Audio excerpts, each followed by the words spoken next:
'Tis the season to shine with H&M. Discover the holiday collection and find fashionable pieces for your wardrobe or for under the tree. Get inspired and dazzle with this year's glam. From tuxedo styles, bow detailed pieces, impressive prints, and more. From unforgettable looks to unforgettable gifts. With fashion finds to home decor, find it all at H&M. Treat your loved ones and yourself this season. Shop in-store or at hm.com. This episode is brought to you by Vital Farms.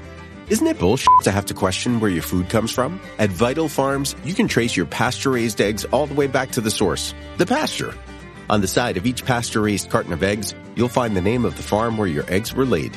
And when you look the farm up on their website, you'll get a peek at all the sunshine, fresh air, and open space the hens enjoy. Learn more and find out where to buy them at vitalfarms.com. Vital Farms, keeping it bullshit-free. This episode is brought to you by Klaviyo, the platform that powers smarter digital relationships. With Klaviyo, you can activate all your customer data in real time, connect seamlessly with your customers across all channels, guide your marketing strategy with AI-powered insights, recommendations, and automated assistance, deliver experiences that feel individually designed at scale, and grow your business faster. Power smarter digital relationships with Klaviyo. Learn more at klaviyo.com/Spotify. That's KLAVIYO.com/Spotify. Welcome to the HCI family of podcasts. We're your source for personal, professional, and organizational growth and development. We share our own original research, explore industry trends, and interview executives and thought leaders from across the globe. Join us for practitioner-oriented content around all things leadership, HR, talent management, organizational development, and change management. Maximize your personal and organizational potential with the HCI family of podcasts.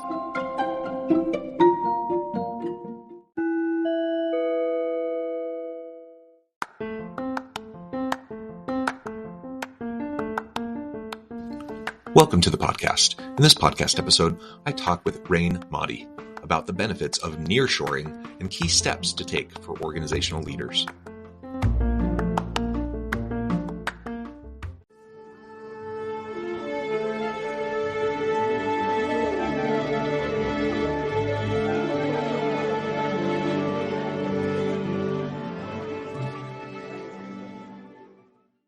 Raine Mahdi, welcome to the conversation today.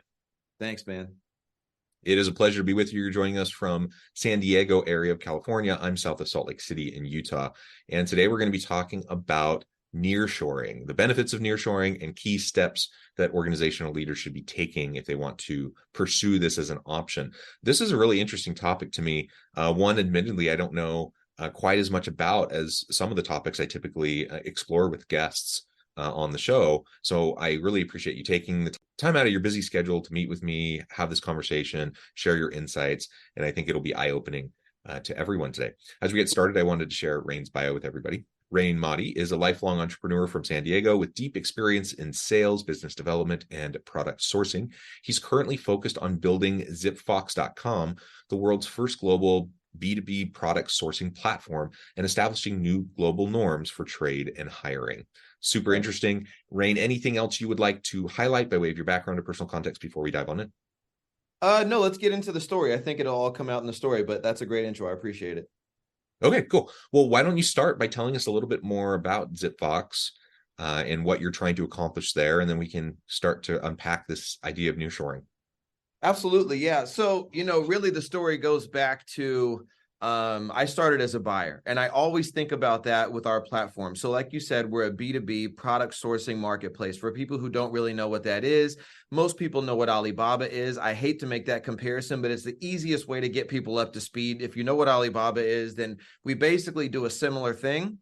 We're a network of suppliers where you can come, you can search for your product, you can work directly with suppliers. The main difference is everything happens on our platform versus on Alibaba. A lot of times it ends up on email. We offer reliable payment protection, and most of our suppliers are in Mexico or somewhere else in Latin America, whereas on Alibaba, almost everybody is in China.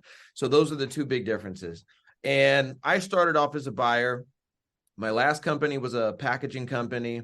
We bought a bunch of packaging in China, and we would sell it to food companies and pet food companies in the US. And, a few things happened along the way that made me realize that there were some inadequacies with the sourcing platforms and that we also needed more options outside of China. I got scammed by an Alibaba supplier, which was a big kind of impactful moment for me. It happened early on in the business. It cost me a bunch of money that we didn't have. And I just really felt like, I didn't like the way that it all unfolded and how there was nobody there that could help me. The banks, Alibaba, I had no support. And it just felt like this was really sketchy and bad. And then there was the trade war that started, U.S.-China trade war, and all of a sudden, everything that I was importing from China, I had to pay 25% extra, the tariff on.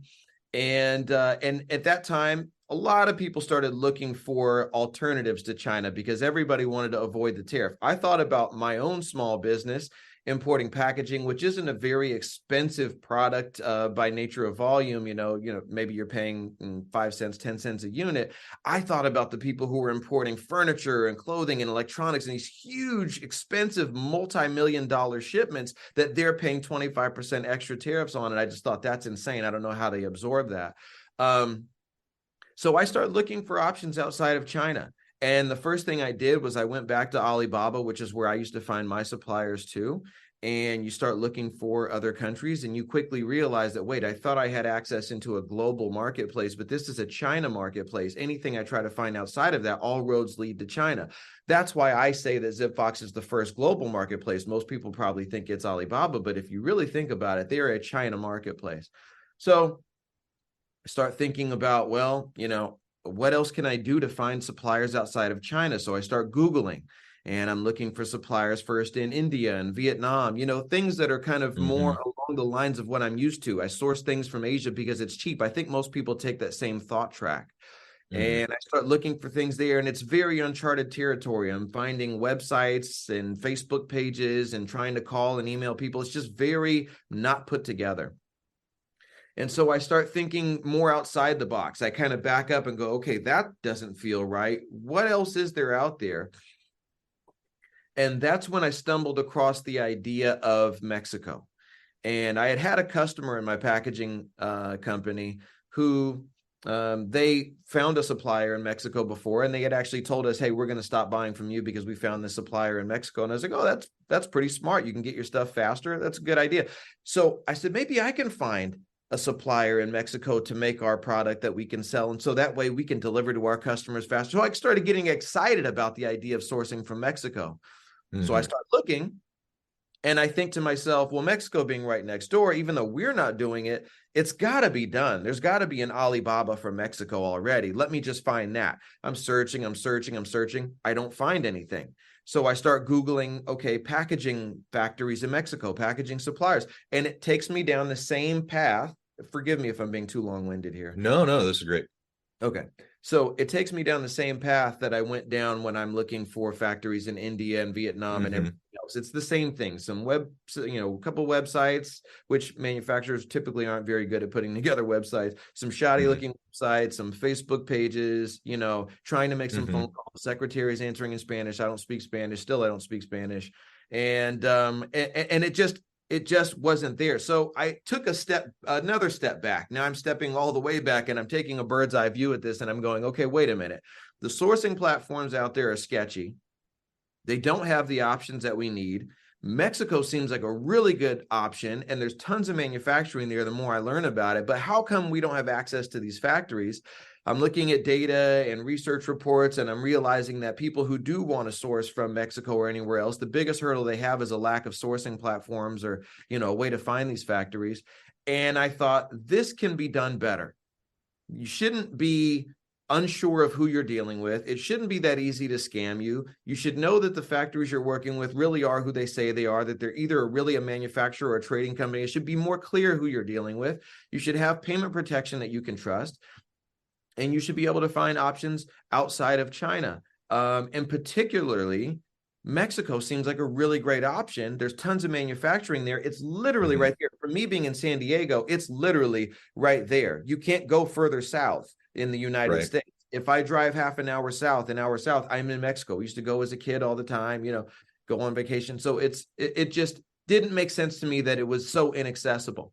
And so that's kind of where we started. And as we started putting the ideas together, the first line that came to mind for me is build the platform. I still have it here. Create the platform you wish you had. It's the original writing of that on my whiteboard is still right there next to my desk. It's been there. And that has been my kind of guiding light along the way, is like, create what I wish I had. What would have saved me from being ripped off and scammed? What do I wish, how do I wish the order process worked on the platform? How do I wish payment protection was? What options do I wish I had there? How would I have liked to search? So it really has helped me building this platform from the perspective of being a buyer first versus just saying, hey, there should be, factory, a place where you can source from Mexico. Let's just build that. So yeah, I guess in a nutshell, that's it. And from there, we just built and built.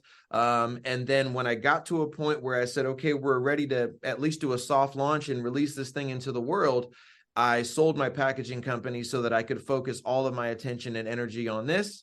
And we've been off and running ever since. Yeah, well, that's really cool.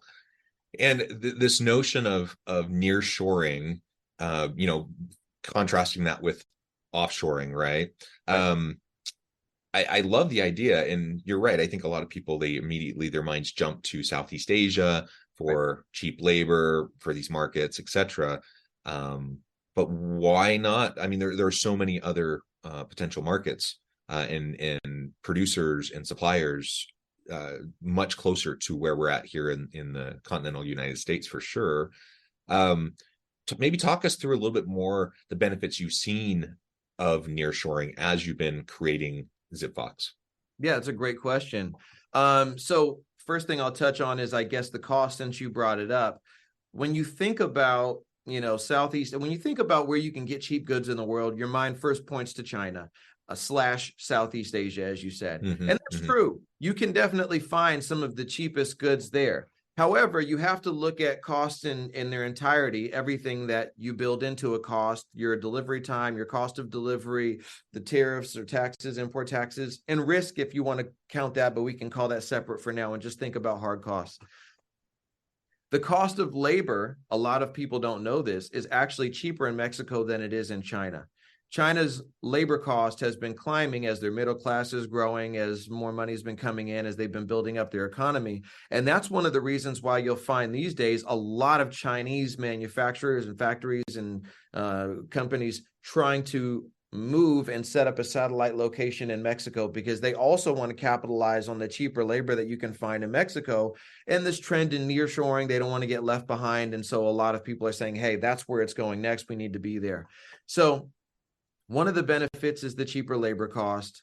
One of the huge benefits that you'll find is the delivery time, right? So if you've got lead time and delivery time, and a lot of people don't know the difference there unless they work in, sourcing or they source products. So lead time is how long it takes the factory to make the product, and so it's ready to ship. And then delivery time is the time from when the factory has finished the product until it actually ships to your door, right? So you got lead time, delivery time.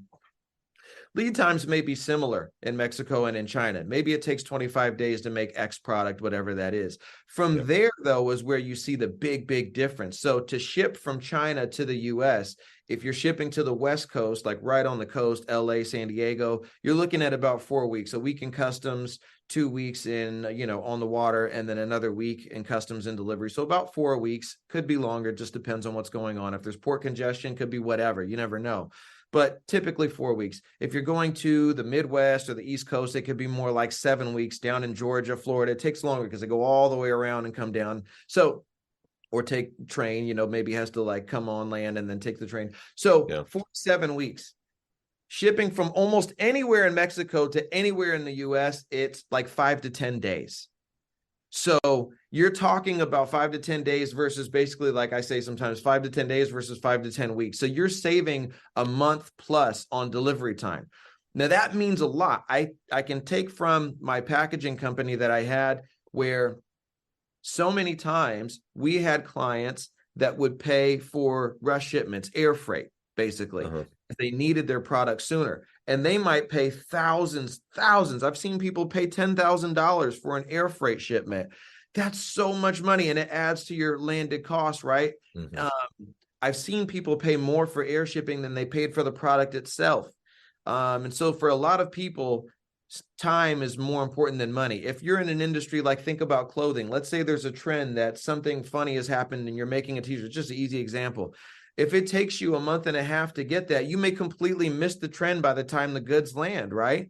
Versus if you can get it in 5 days, not only might you capture that trend, but you might actually be able to do a second run and a third run into that trend before it dies. So that's really important. The other cool thing about having a fast lead or fast delivery time is there's less of a strain on your cash flow. That's one of the hidden benefits that a lot of people don't really realize when they take it for face value. Sure, I get my product faster, I can deliver faster, that's great. But think about the strain on cash flow when you have money tied up. You've paid for something in China. Now you're waiting 5 to 7 weeks, 8 weeks, whatever it is, for it to show up before you can then turn those goods back into cash and then go through another sales cycle. But if you can do that a month and a half faster, then you're freeing up your cash. You can go through more sales cycles in a year, which just allows you to grow even quicker. So there's all these benefits. You can also order in smaller quantities. You don't have to order these huge quantities because you know that your delivery cycle is 3 months from China. If you can get it in a month from Mexico, right, you don't have to warehouse as much. You don't have to buy as much at once. So there's all these huge benefits that are linked to that faster delivery time, aside from just, the convenience of it or being to deliver it to your customer faster. So all those things. And then you've got the expertise in manufacturing. Mexico, even by myself, honestly, has been overlooked for such a long time. They've been one of our largest suppliers. They've been our second largest supplier for a long time. Now they are officially our largest trading partner and becoming our largest supplier as well, as more and more is shifting away from China into Mexico. So they are our largest trading partner because trade goes both ways. With China, we buy from them, they buy almost nothing from us. But with Mexico, we buy from them and they buy from us. And in fact, 40% of the components that go into products made in Mexico are made in the US. So when you're sourcing from Mexico, you're actually also helping the US economy. You're creating jobs in the US. So there's all these benefits. And then the big one, obviously, for a lot of people is the geopolitical risk. You never know what the next dot plot is in this timeline between US and China, that relationship, where things are going. We're already in a trade war. There are still people paying 25% tariffs every day, silently suffering from that. And they've just kind of stopped having a voice. It's not a headline anymore, but it's still happening. And if there's any escalation of the tension between US and China, what's the next thing that's going to happen? It's going to be an economical war before they would ever consider going to an actual, physical boots on the ground war, because that would be really terrible. So the first strike is always going to be, 25% tariffs, now 50%, or sanctions. So you have to worry about this disruption in the supply chain, or you have to worry about just an increase in your costs in that way. You have almost no risk of that happening with Mexico because we have a free trade agreement and we're right next door. And so you're not going to, you're going to do everything you can to avoid having tension with somebody who's right next door to you. So we have this great free trade agreement between the US, Mexico, and Canada, the USMCA. And so you don't have to pay for, you don't have tariffs, you don't have duties on most products. So there's all those things. I'm probably even forgetting some, but there's so many benefits that I've figured out about sourcing from Mexico in comparison to China.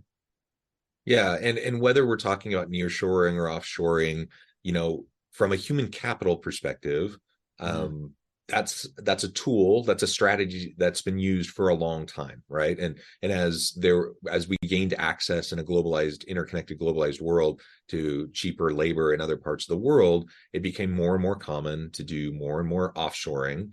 And obviously there's pros and cons to it. And there's certainly trade-offs. And as we already mentioned, a lot of that has focused traditionally in Southeast Asia, China, initially Vietnam, some of these other places. Let's talk a little bit more about the human capital component of having, of sourcing from a neighbor like Mexico or other countries in South America that are geographically closer. Like you said, we geopolitically, it's easier, safer. It's the potential for supply chain disruptions is lower. Just think back to the pandemic and all the supply chain disruptions that happened during that time. It wasn't a war, but it certainly caused a lot of disruption. And so, as we think about those components, in addition to labor shortages that we have in the US. We don't have enough skilled people doing the jobs that need to be done. Maybe other thoughts on like leveraging the labor markets and the human capital of our neighbors as a strategy for US based businesses who may have traditionally thought about just, sending things off to China or Southeast Asia. Yeah, absolutely.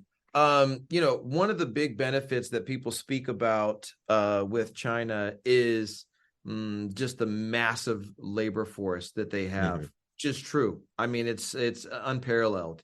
And one of the things that people actually comment on in Mexico is the shortage of labor as all these new companies are coming in, setting up factories, Chinese companies, US companies around the world setting up their operations in Mexico and tapping the remaining talent. They already have kind of low unemployment there now.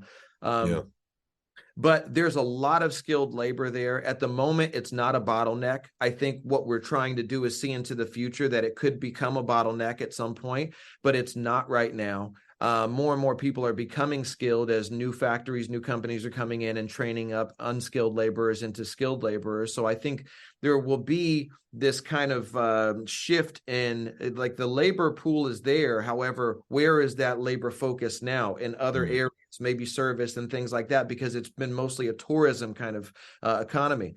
Yeah. So I think you're going to find a lot of people coming out of the tourism industry, out of the service industry in Mexico and going into the manufacturing industry because there's going to be bigger and better opportunity there. And so that's where I think you're going to find it. The labor is already skilled. You've had huge companies like Toyota, GM, Ford, and Sony, and all these people down there training up their workers and operating there for a long, long time. The big multinationals have known about the power and the benefit of Mexico, and they've been basically down there producing things with low-cost labor and shipping them back to the US for 30 years. So it's really the rest of the world just kind of catching up and getting up to speed on that. But on that note, I guess I would say that like we have focused on Mexico, on Central and South America as our first stop in building ZipFox because we see the most immediate benefit to US businesses. Being able to capitalize on USMCA, all the manufacturing that already exists there. But there is Mexico. There's manufacturing around the world, right? And that's why we call ourselves a global marketplace, because if we just set up with Mexico, then we'd be no different than Alibaba. We would just be, we really see the big opportunity long term in bringing all manufacturing around the world online, from Asia, from Europe. You've got, Swiss and German manufacturing that's unparalleled in their precision. And you've got all these things around the world that exist, this capacity that exists. Even in Africa, you've got manufacturers in Egypt and in South Africa and all these places.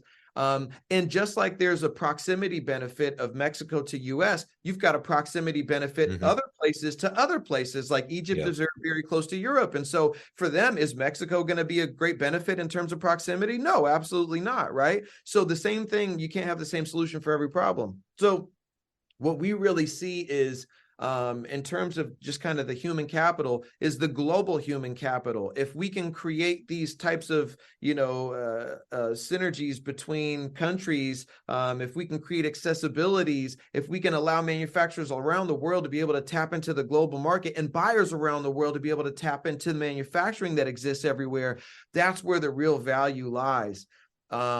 And that's the thing that I'm the most excited about. Again, thinking about this through the eyes of a buyer, if I was to search for, whatever I'm looking for, let's say, hooded sweatshirt that I'm wearing, if I was to search for that on ZipFox and be able to then filter by what matters the most to me. If it's cost, maybe we show you factories in a certain area. If it's delivery time, maybe we show you factories in a different area. Maybe it's some sort of, social or environmental impact. And then we show you certain manufacturers that have that, that capability. And so that's where I think the real power lies. It's to me very funny that in 2023, after how many years of the internet, somebody's finally putting together a global marketplace. You would have almost thought that like that's the first thing you would do. Hey, we have access to everybody in the world. Let's sell things to each other. You would think that's like the first thing you would do. So it, to me, is a little bit strange that here I am and my team building this thing for the first time, that there is no global marketplace out there. But that's really what we're doing. And so when I think about human capital, it reminds me again that, like, look, the solution isn't now let's pour everything into Mexico and then have all our eggs in one basket again. Let's really kind of diversify. Let's connect the entire world, and then you don't have a human capital or capacity problem ever again. Yeah, I love it. So I know at the time I'm going to have to let you go in just a minute, but maybe as we wrap things up, what's maybe one of the first 1 or 2 steps that organizational leaders should do as they're starting to contemplate whether this is something they want to pursue? Yeah, I think just like anything else, taking the first step is the most important thing, right? So come on ZipFox, and I'm not just like, talking my own book here, but there's nowhere else to go. So come on ZipFox and search for your product, start getting quotes, start talking to some suppliers. And the best thing for me, I always think, is to have the advantage of time. Don't wait until you have to do it and then be forced to hurry up and make a decision. Do it while time is on your side. Start requesting samples, start slowly establishing a relationship with somebody, find the supplier that makes sense to you, maybe place a small order, be able to take your time so that if you decide to or have to shift more production to them at a later date, you've already got everything established, you've got quality control set up. You're not doing it in a pinch. Nobody wants to make a huge decision like that in a pinch. But if the headline comes out tomorrow, China just bombed Taiwan, we're raising the tariffs from 25 to 75%, all of a sudden you're in this situation where you have to move everything immediately. And then you're like, oh, on ZipFox. And then this bottleneck issue that could be coming down the road with the capacity in Mexico starts to really become an issue because everybody's trying to lock down production time. And now you can't find a supplier, or you don't have access to the really great suppliers. You have to take what's left. So that's my advice, is get started early. Yeah, well said. Raine, this has just been a really fun conversation. Thanks, I man. encourage the audience to reach out, get connected, find out more about what Raine and his team at ZipFox can do for you. And as always, I hope everyone can stay healthy and safe, that you can find meaning and purpose at work each and every day. And I hope you all have a great week. Thanks.